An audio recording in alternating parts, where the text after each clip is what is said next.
नमस्कार प्यारे मित्रों, स्वागत है आपका ज्ञान गंगा आयुर्वेद क्लासेस में। आज हम लोग पढ़ने वाले हैं चरक संहिता के अंतर्गत चैप्टर नंबर 22 अर्थात लंघन वृंगणी अध्याय की बात हम लोग करने वाले हैं।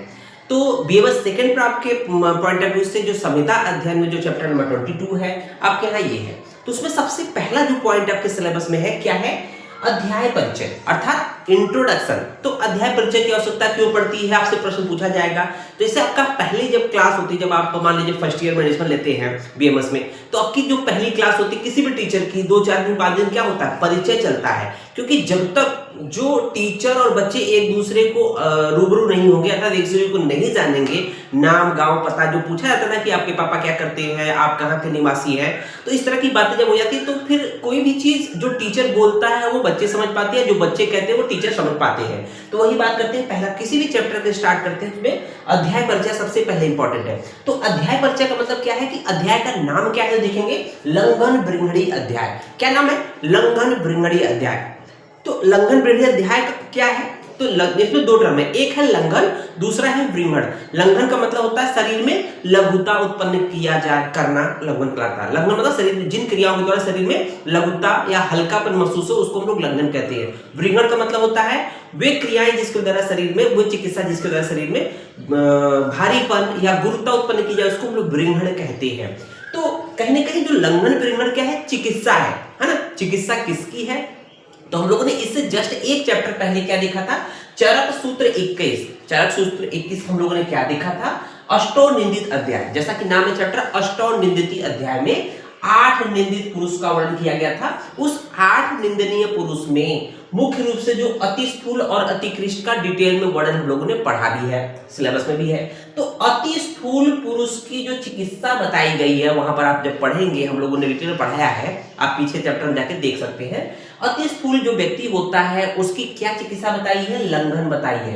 क्योंकि देखेंगे जो बहुत ज्यादा मोटा व्यक्ति होता है तो उसमें क्या करना है, उसको दुबला पतला करना, शरीर को लघु करना है, इसलिए वहां पर चिकित्सा लंघन है। और अति कृष्ण जो बहुत दुबला पतला व्यक्ति है तो उसको खिला पिला कर क्या करते हैं, हम मोटा करते हैं, इसलिए चिकित्सा वृंगण है।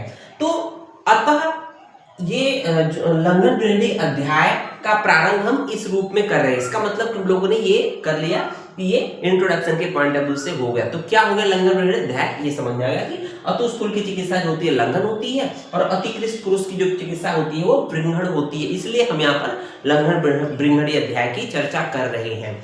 आइए इसमें सबसे जो सेकेंड पॉइंट है दैट इज कॉल्ड सिद्धांत विवरण।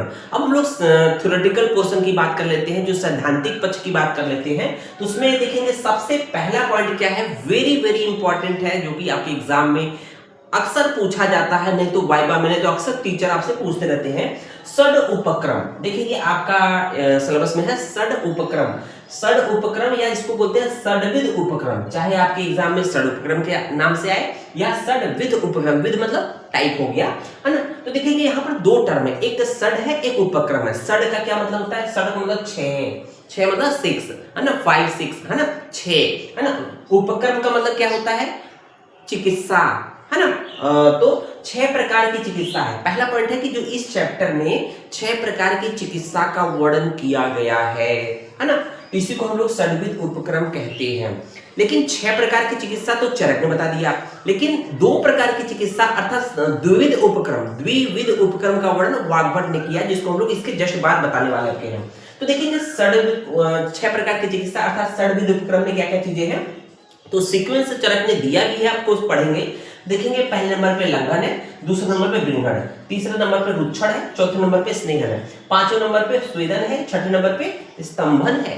तो यहाँ पर एक बात क्लियर है कि यहाँ पर अगर हम इसको बाइफरकेट कर दें 1 2 3 4 5 6, तो देखेंगे लंघन का मतलब शरीर में लघुता उत्पन्न करना, और वृंगण मतलब शरीर को मोटा करना। तो क्या है, लंघन का उल्टा क्या होता है, वृंगण होता है। रुच्छण का मतलब होता है शरीर में रुक्षता उत्पन्न करना। कुछ ऐसी परिस्थितियां होती है जहां पर रुच्छण के द्वारा चिकित्सा की जाती है, उसको हम लोग रुच्छण बोलते हैं। और उसके जस्ट अपोजिट होता है स्नेहन।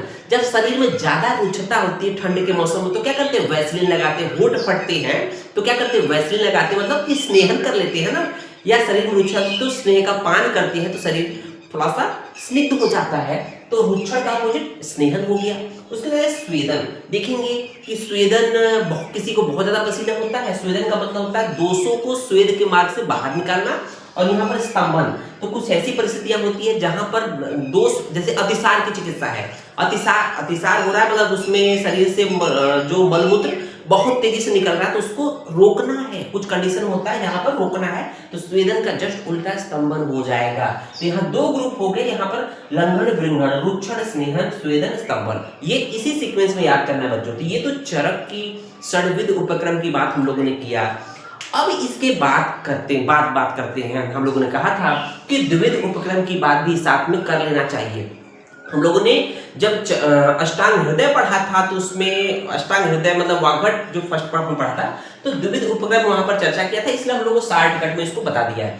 तो द्विविध उपक्रम के वर्णन किसने दिया? सबसे पहले इंपॉर्टेंट पॉइंट है कि द्विविध उपक्रम गिवन बाय टर्म, द्विविध उपक्रम गिवन बाय वाग्भट, है ना, जबकि षड्विध उपक्रम गिवन बाय टर्म चरक, है ना, आचार्य चरक। तो देखेंगे वाग्भट ने जो षड्विध उपक्रम को दो ग्रुप में डिवाइड कर दिया। कितने ग्रुप में डिवाइड कर दिया? 6 पार्ट को दो ग्रुप में बांट दिया।